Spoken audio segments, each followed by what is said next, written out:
Salut. Alors, il y a quelques jours, j'ai rencontré une ancienne connaissance. Je ne dirais pas une amie. C'était une cliente que je coiffais quand je suis arrivée nouvellement ici en France. Et je l'ai rencontrée dans les transports en commun. Moi, je rentrais parce que je venais de faire des cours sur Paris. Donc, je rentrais sur Melun. Donc, on s'est rencontrés dans les halles. Dans les halles. Pour ceux qui sont à Paris, ici, dans le grand centre commercial là-bas, j'avais fait un tour à la FNAC pour m'acheter des bouquins. Et puis, en ressortant de la FNAC, elle sortait de je ne sais où. Et puis, on s'est rencontrés. Et puis, c'est elle qui m'a reconnue. Et moi, je ne l'ai pas reconnue parce qu'elle avait changé. Elle avait changé, elle était toute amaigrie. Elle était vraiment terne. Elle n'était pas du tout radieuse. Donc, on a cheminé ensemble. Et puis, je lui ai dit, bah, tu vas où? Elle dit, elle va à la gare de Lyon, qu'elle va à Melun. J'ai dit, ah bon, ben, moi aussi je suis vers là-bas. Donc, on a pris le train ensemble. Donc, on a discuté. Et je lui ai demandé, mais ma chérie, qu'est-ce qui se passe? Tu es malade? Parce qu'aujourd'hui, vous savez, quand vous voyez une personne comme ça qui a maigri, tout ce qui se passe là, il faut demander. Moi, j'ai demandé. Moi, je ne m'étais pas. J'ai demandé. Mon compatriote. Donc, mais moi, quand je demande aujourd'hui, c'est dans des bonnes intentions. Ce n'est pas pour aller me moquer. Parce que vous, quand vous demandez, c'est pour aller critiquer. C'est pour aller critiquer. Ça aussi, son jugement arrive sur vous. Donc, moi, je lui ai demandé. Elle dit, ah, ma chérie. Donc, écoutez bien les sœurs. Si, les Africaines, écoutez.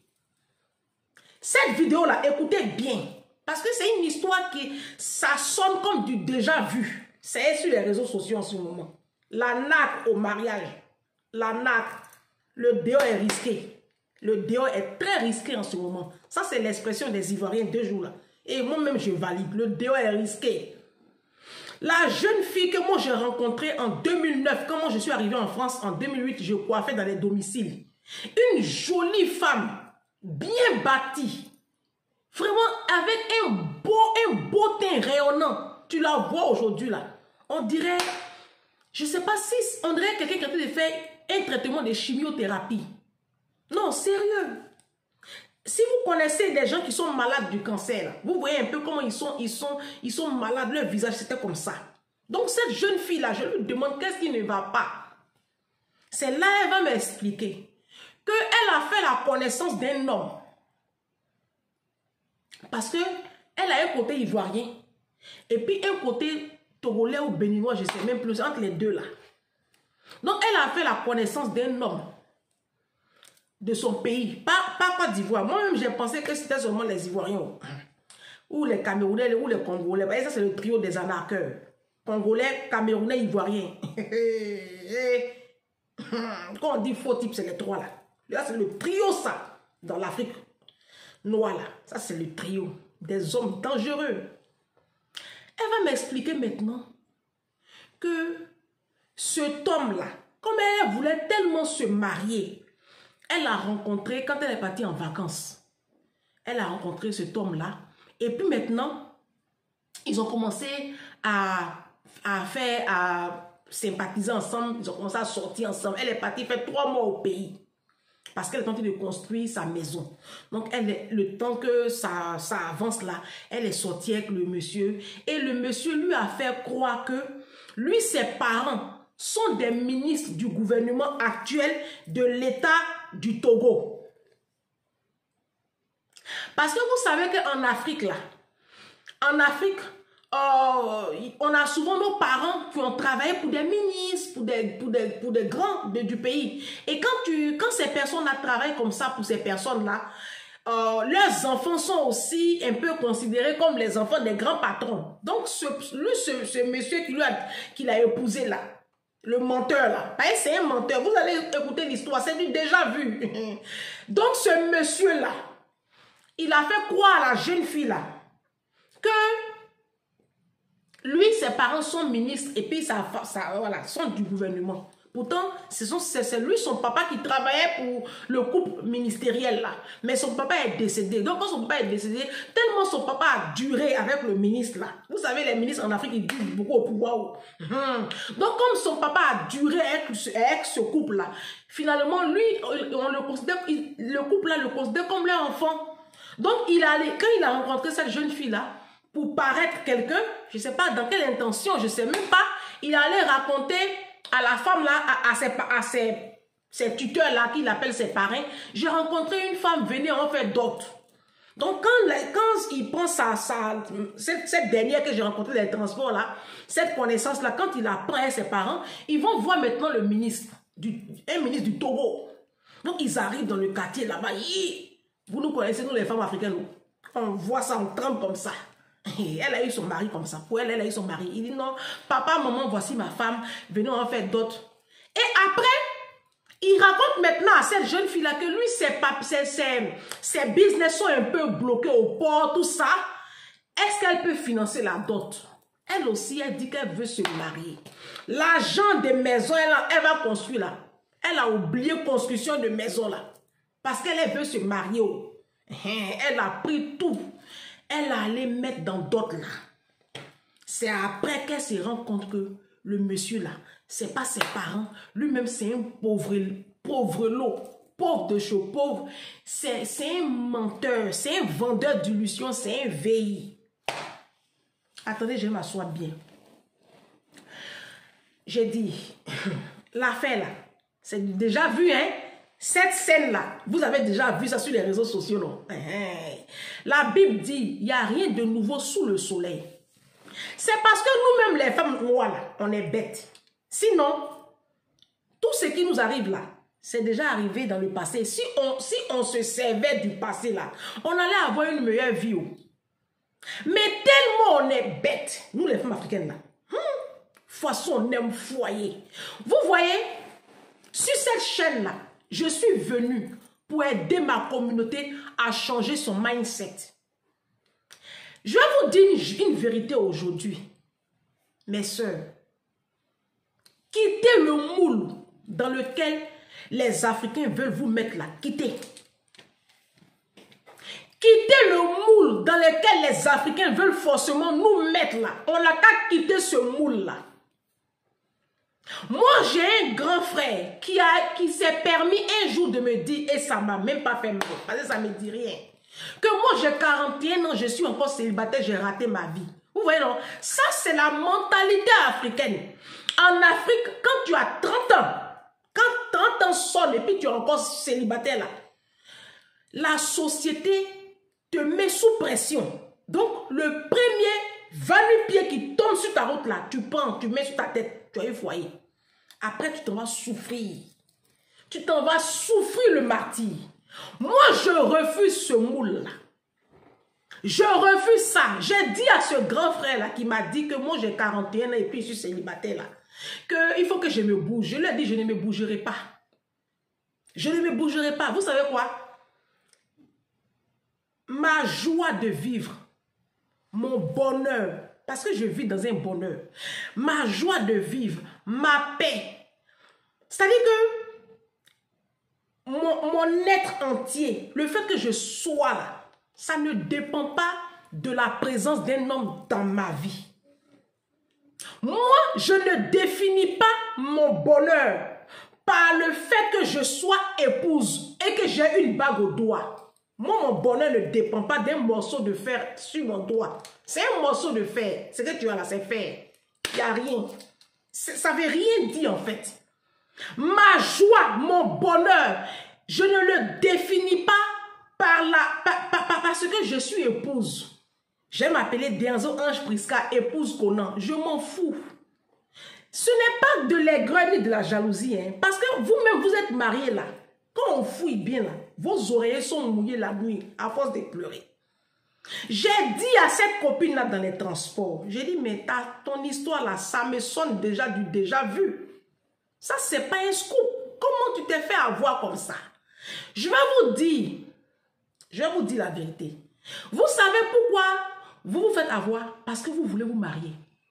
Parce que vous voulez rester dans ce moule là que la société vous impose.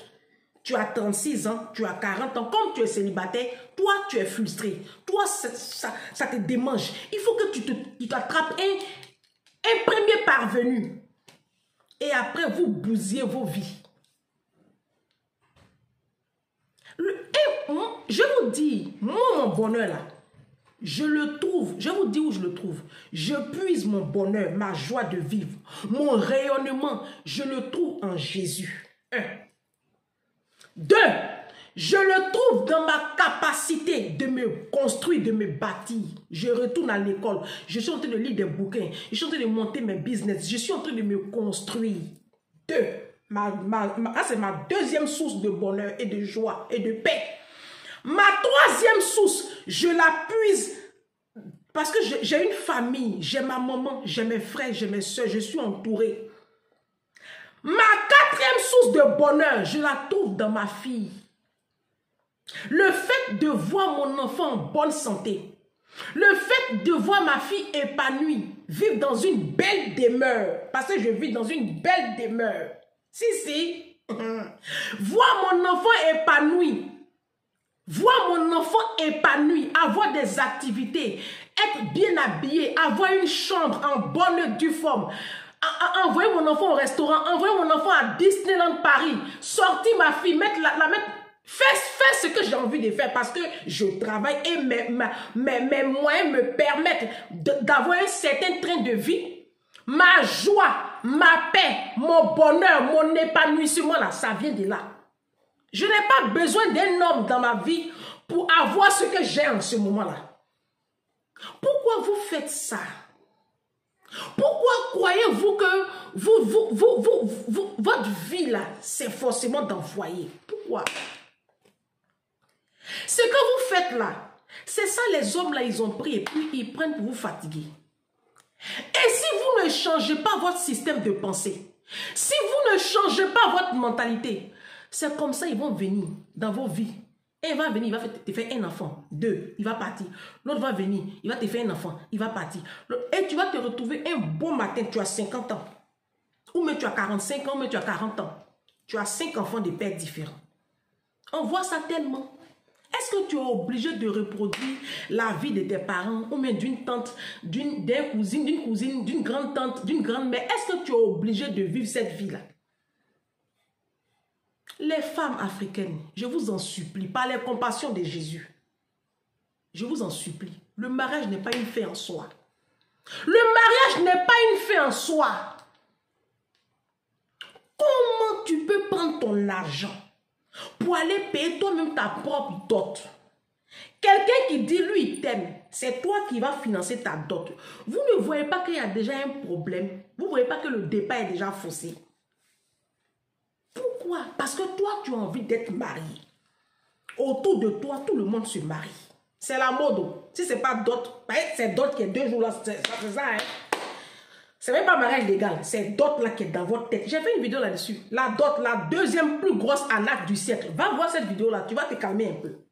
Votre dot, vous faites et puis, c'est même pas reconnu, c'est même pas un test de loi, ce n'est reconnu par aucune juridiction. Mais vous prenez tout votre argent pour aller mettre dedans et puis après vous sautez 0 là. Va voir ma vidéo là. C'est pas une bon, je peux dire une copine comme ça. Quand je l'ai rencontrée, mais c'est en train de la détruire, hein. C'est en train de la détruire. Cette jeune fille-là, elle est en train d'être détruite. Parce que l'argent, elle est partie pour un objectif bien précis au Togo. Elle a complètement oublié ses objectifs de vie. Parce qu'elle a rencontré un homme qui dit que lui, il l'aime, il va l'épouser, il va faire d'elle sa femme. Bon, cet homme-là, il dit que lui, il va faire de toi sa femme. Mais il n'a qu'à prendre son argent pour faire d'autres là. Pourquoi c'est toi ton argent, toi tu vas prendre pour faire la dot? Maintenant, comme on vous parle, vous n'écoutez pas. Moi, je vais vous donner un conseil sur ma chaîne là. J'ai fait mes enquêtes. À partir d'aujourd'hui, mes soeurs africaines, parce que c'est de vous il s'agit, vous êtes bêtes. Vous là, c'est foyer seulement qui est dans votre tête. Ça dit que votre vie là, on a beau vous parler, mais vous voulez forcément vous marier. Ça, on ne peut pas vous changer. Il n'y a pas de problème. Hein? Mariez-vous. C'est bien. Mais écoutez mon conseil. À partir d'aujourd'hui, quand un homme te dit bonjour, d'abord, tu lèves les yeux pour voir s'il fait jour. D'abord. Quand tu vois qu'il fait jour, tu baisses tes yeux. Tu prends ton téléphone et puis tu commences à chercher détective privé. C'est moi et vous dis ça sur ma chaîne là, dans Ange Prisca. C'est moi et vous dis ça sur cette chaîne là. Désormais, les hommes qui veulent vous épouser là, prenez des détectives privés, ils vont aller se renseigner sur ces hommes-là. Parce que les hommes africains sont des menteurs. C'est moi qui vous dis ça. C'est des menteurs, c'est des menteurs de... Ça dit que c'est des braqueurs spirituels. Façon, on voit des pasteurs qui mentent là. C'est comme ça les Africains, même dans leur entité là, sont des menteurs. Les hommes africains, c'est des gros menteurs. Le dehors est risqué. Les Ivoiriens disent le dehors là, c'est risqué. On ne sait plus qui fait quoi dehors. Prenez des détectives privés désormais avant de vous mettre en couple avec qui que ce soit, quelle que soit la couleur de sa peau. Et vous dites ça au-dessus de ma chaîne là. Moi, je me suis renseigné. Hier, je me suis renseigné sur... J'ai eu 3 détectives privés. Je peux vous donner leur contact. Ça va de entre 1600, 2000, 2000. Ça dépend des catégories de détectives privés. En Côte d'Ivoire, tu peux avoir un bon détective privé en Afrique. Moi, je dis Côte d'Ivoire, c'est là-bas je suis, c'est pour là-bas je connais. Tu peux avoir un bon détective privé à 600 000. Les gens me diront non, nous-mêmes on ne mange pas. Ma chérie, c'est mieux, hein? Moi, je préfère prendre toutes mes économies, mettre dans le détective privé et puis je vais être en bonne santé que de finir comme celle que j'ai vue dans les transports avant-hier. Hein? Parce qu'elle est en train de s'éteindre. Ça lui pèse. L'argent, elle allait prendre pour aller construire sa maison. Là. Elle a pris tout pour faire du bruit dans dot. Après la dot, ils ont fait le mariage légal. Eux, ils se sont mariés légalement. Donc là, elle, et puis c'est même pas le tout. Elle est enceinte. Elle est enceinte. Regarde, le monsieur a fait ses calculs. Lui, il veut venir en France. Lui, il veut venir en France. Il sait qu'elle est en France. Moi, je ne sais pas pourquoi vous faites ça même. Est-ce que le foyer là... Attendez, je vais vous dire une chose. Est-ce que vous savez que sur la terre, on n'est pas toutes amenés à se marier? Non, non, sérieux. Moi, je vous dis la vérité. Hein. Est-ce que vous savez que sur la terre, on n'est pas toutes amenés à être Madame Tant? Vous savez ça? Ne forcez pas. C'est Dieu qui donne mari. Si. Parce que les maris que vous avez, que Dieu n'a pas donné là, on voit, hein. La Bible dit, c'est la bénédiction de l'Éternel qui enrichit. Et il ne l'a fait sur d'aucun chagrin. Vrai mari, bon mari, c'est Dieu qui donne. Sinon, les conneries avec lesquelles vous êtes là, ça c'est vous-même qui avez fait vos choix. Mais vous assumez aussi les conséquences. Vous ne pouvez pas limiter votre vie comme ça. Est-ce que ta vie là, c'est si tu n'es pas marié, il y a quoi? Si tu n'es pas marié, là, et puis il y a quoi? Moi j'ai 41, moi je ne cache pas mon âge, hein. Moi je suis sans complexe, hein. Moi j'ai 41 ans, je suis célibataire. Mais je suis plus épanouie que la plupart des personnes qui sont autour de moi qui sont mariées. C'est moi qui vous dis ça. Je suis très épanouie. Parce que je sais où je vais. Je n'ai pas besoin forcément d'avoir un homme dans ma vie pour être. Tu n'as pas besoin d'être épouse pour être. Il faut te bâtir. Pourquoi vous ne voulez pas vous bâtir et puis vous cherchez foyer même? Le mariage, ce n'est pas un refuge. Hein? Parce que vous voyez dans le mariage un refuge. Le mariage n'est pas un refuge. Hein? Le mariage là, ce n'est pas Croix-Rouge. Hein? Ah non, ce n'est pas ONU. Hein? Le mariage là, c'est une institution divine. On ne se marie pas pour aller manger parce qu'on a faim, ou même parce qu'on veut paraître, ou même parce qu'on veut faire fête. Non. Non. Parce que vous ne comprenez pas le sens du mariage. Vous vous levez comme ça, le premier va-nu-pied qui vient vous dire bonjour là, vous êtes parti. Mais vous allez continuer à souffrir. Vous allez continuer à souffrir comme ça. Le conseil que j'ai donné à cette jeune femme là, elle est enceinte. Je lui ai dit, là, elle et moi, on doit se revoir. Je préfère garder ce que je lui ai dit là. Je vais parler ça dans une prochaine vidéo. Mais moi, je te dis à toi, ma soeur, il faut chercher à te bâtir. Si tu n'es pas allé à l'école là, retourne à l'école. Toi-même, il faut te mettre à l'école. Si tu n'es pas allé loin à l'école, va à l'école. Si tu ne peux pas aller à l'école, lis des bouquins. Il faut lire des bouquins. Vous voyez derrière moi, tous ces bouquins que vous voyez là, ce n'est pas pour la décoration. Hein. Je lis beaucoup. Parce que moi, je n'ai pas envie de mourir bête. Si. Parce que nous, les Noirs, là, on est nés bêtes. Mais est-ce que tu es obligé de mourir bête? Nous, les Noirs, là, la plupart parmi nous, là, on est nés bêtes. Ça, c'est la vérité. On est nés dans des foyers moutons.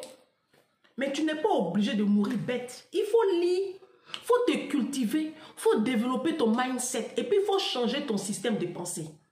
Ce système de pensée qui te fait croire que parce que toi, tu as 40 ans, tu es célibataire, donc tu as raté ta vie là. Il faut refuser. Parce que ceux-mêmes qui disent que nous, on est célibataire, on a raté nos vies là, allez voir les foyers. Allez voir dans quel foyer ils sont. Je ne sais pas si c'est foyer ou si c'est Kojo. Je ne sais pas ce que c'est. Mais moi, la définition que moi j'ai du mariage, eux, ils ne sont pas dans le mariage. Hein? Non. Peut-être qu'on n'a pas la même définition du mot mariage. Sinon, moi, quand je prends mon dictionnaire et puis je prends la définition de vie en couple, ça, c'est pas un couple. Eux, ils sont pas dans le couple. Hein? Pourquoi gâcher sa vie? Pourquoi? À cause d'un morceau de fer. Parce que la société te met dans un moule. Tu te mets sous pression. Pourquoi vous vous mettez des pressions inutiles? Pourquoi? Tu as passé ton permis de conduire. Tu as une formation professionnelle. Est-ce que tu as des activités? Est-ce que tu as un CDI? Tu as un boulot? Il faut te bâtir, ma chérie. Il faut te bâtir. Tu t'es bâti là. Marie va venir. Ils vont faire le tri. Ils vont rentrer dans ta vie. Vous vous faites arnaquer par des voyous. Parce que vous êtes omnibulés par le mariage. C'est ça, ils savent ça. Les hommes africains savent ça. Ils savent que nous, les femmes, là, on jeûne, on prie pour le mariage. Ils savent. Ils savent. Donc, ils jouent avec ça. Ils jouent avec vos vies. Vous ne vous prenez pas au sérieux. Le premier parvenu qui rentre dans votre vie, dès qu'il vous parle de dot, là, vous tremblez comme ça. Désormais, allez me prendre des détectives privés. Parce que le dehors est risqué. À bientôt pour une prochaine vidéo.